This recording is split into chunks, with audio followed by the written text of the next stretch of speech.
cakap kan. Jadi kat sana tak ambil. Yang ni kau ambil. 01.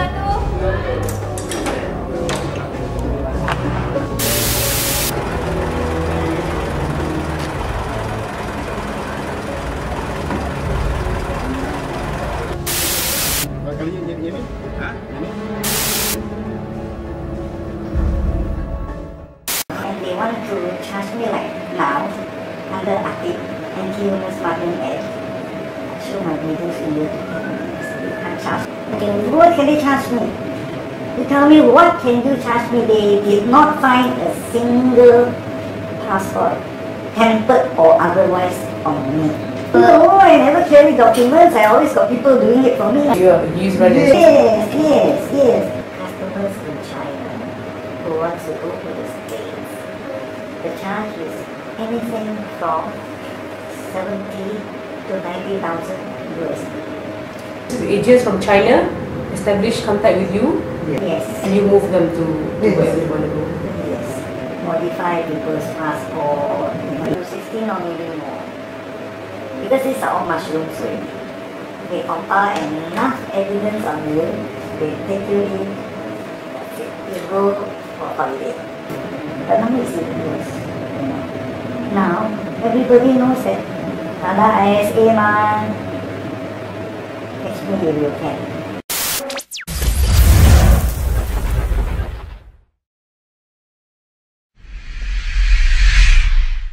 Actually, I started from very amateurish stage, like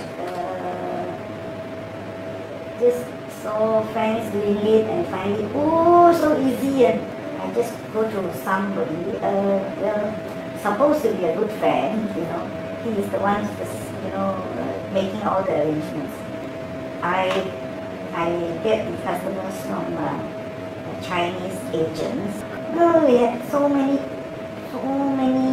people, coming into Malaysia, making use of Malaysia, as a springboard, And as time goes on, my reputation improves now. Actually, syndicating is like this, you need their local agents. They will not trust us, and we won't trust them because there's no hope for us to receive any payments from them if we make arrangements. So normally it's their people who come over here to get people like us to help, for them to go to a third country. Alright, this is agents from China establish contact with you? Yes. Then you move them to... Yes. So these agents in China, are they still operating actively? This trade has been going on for the past 100 years, since my grandfather, my great-grandfathers, how to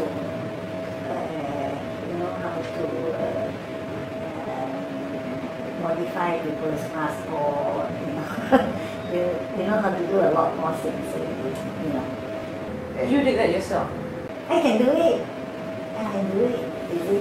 Because as time goes on, you learn the trade, and as you go along, you learn a lot of things, If I tell you, maybe 3 days and 3 nights I can't finish, it's so interesting, But at that time, it was with some consolation that, we are not in the data business, so you won't get hanged, people cannot gantung you, you can still get money, and if you are clever enough, the police won't catch you, This is the normal thinking, And then when SB corners you, then you say, that's it. What led to your arrest? This day, we had a very good SB network. And the very good SB network means a lot of hantu. Really? Your partners, your friends, they play you out, they do business with you, then they go and report to the police that, this is my partner, okay, I give you info on him or on her, then you allow me to take a living without arresting me, and then there he goes inside, this one goes inside. So when you see so many people say repeal ISA, cancel, abolish ISA and all that. It could be in a sense that they are right. But personally, I don't agree. I don't agree. It's because if they want to charge me in court, if SB at that time arrested me, and they want to charge me like now, under ATIC, Anti-Human Smuggling Act, I show my middle finger to them. You can't charge me. Yeah, what can they charge me? You tell me, what can you charge me? They did not find a single passport, tampered or otherwise, on me. Okay, you said they won't be able to get forensic evidence from you, documents or whatnot. No. That's because that wasn't their intention when they arrested you. But could they have, if they followed you and they arrested you when you had the documents and all and tried you in open court? I mean, at some point you had documents with you because you were... No, I never carry documents. I always got people doing it for me. Use brothers. Yes. We are clever, And there's no way, if you try me in open court, you can, for the next 20 years, you still will not be able to charge me for telling you this. Like I said, for people like us, there is no law in this country which can really charge you in open court. Normally, those that are charged are those carriers, those escorts, or those people, what in our normal language would be postmen, Are the guys that you were working with still around? It will carry on. Whether I'm around or anybody, they are new breed, The oldsters, they already made their money, so maybe they go on pension. Then their workers, they start and become some mini tauke, and then they become some big taukes, So it's something which will not end. See, like now I think they have anti-trafficking. You are allowed to have paid. You get a good lawyer, £2,000. Yes. If you get out, on bail, then you go to court, then you get postponement, then you get all sorts of things, and then finally there's some technical glitch, then the person can get away with it. But ISA, they compile enough evidence on you, they take you in, you go for holiday. How many competitors did you have at that point? Actually, in this line, it is not a question of competitors, It is you do your own thing, I do my own thing, And then this, who knows, people who are able to help you, to get on board the flight. Okay, but when you started from scratch. So obviously there's another, A lot of it's already operating there. A lot. They are all big timers. But I learned it actually from one guy. And he knows a lot of immigration officers, What's the networking like? Now, this one I hope they don't put it, But now it's serious. Now, everybody knows that Ada ISA man, actually you can. Of late, how many cases already happening in our Malaysian airports? There are arrests. What about those who have got away scot-free? So it is still very, very, very lucrative. The demand is still there. Yes. First day when we interrogated, when I insisted that I didn't break any internal security act, I didn't commit anything detrimental to the country. Then when they explained these three factors to me, I feel that they have got a point. They have a very good point because if everybody knows me, this in and out of the country, oh my God. Or if there are other people, able to connect with me, then I would be a very rich lady, I think it's still ongoing and it is very rapid. From last year up to this year, we've seen so many arrests. But did you see any Tauke being arrested? This is not because the Taukes, they get a lawyer and they tell them to preach.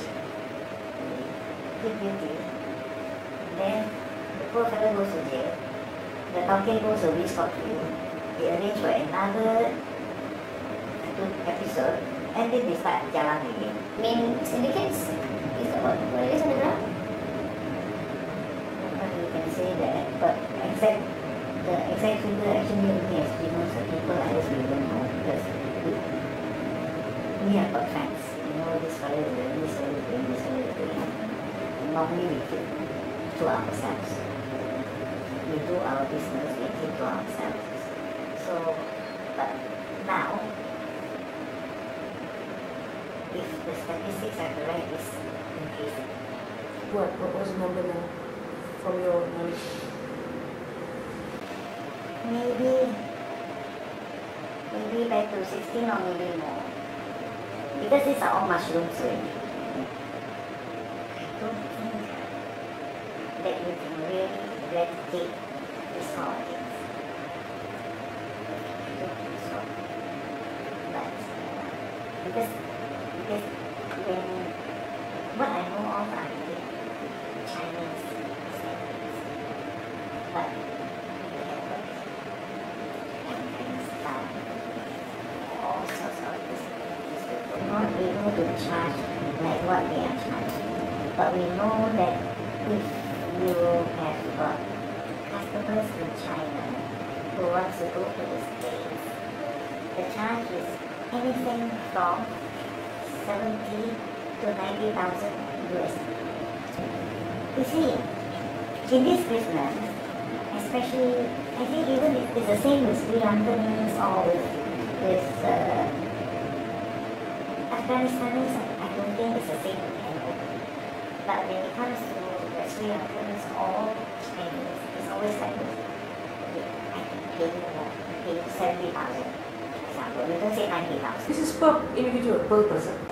I pay you 70,000, provided my person gets paid. My customer, the same way from China says, my customer arrives in the States. That means enter the United States of America. Okay, you get that.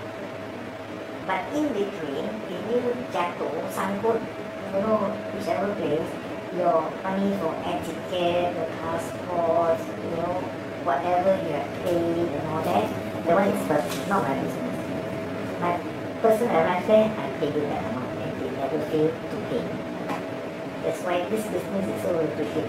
20,000 USD Japan lah, Japan. Contact with at least how many? 10, 15. 10, 15. Any one of them caught? Nah, They all still there. yeah, what? In China, then Thailand, then Singapore, Are these Malaysians? Oh, so you're the Malaysian operator lah. Could you tell me the day that you were arrested, the events that led to the arrest? Again. Actually, remember when? The second day of Chinese New Year. Actually, I knew before then. I knew it that 2 of my associates were arrested. There was one on the first day of Chinese New Year. He got arrested. And, of course, people started calling me and saying, you better run, Jack got arrested. So, the past week I saw I know I was under surveillance. And then I know that I cannot run away. Pick your from your house. Yes. Pick the detention, remand center. Yeah, they picked me up, after that it was all masking here, masking there, we can't see where you are, this and that. But How did you realize that they were following you? like I said, so smart one lah. You see all these people, people like us. If a policeman stands near us, I will smell them out. How did you identify them? How did you know that you were being followed for 1 week? What were the signs? What did you see? These are people who are never seen in that area, suddenly they are just outside your you're cooking, and then you see two fellas there yakking, talking away, and then you see some fellow wearing sarong downstairs, and then you see some aso, drinking tea, and then looking at you. Actually,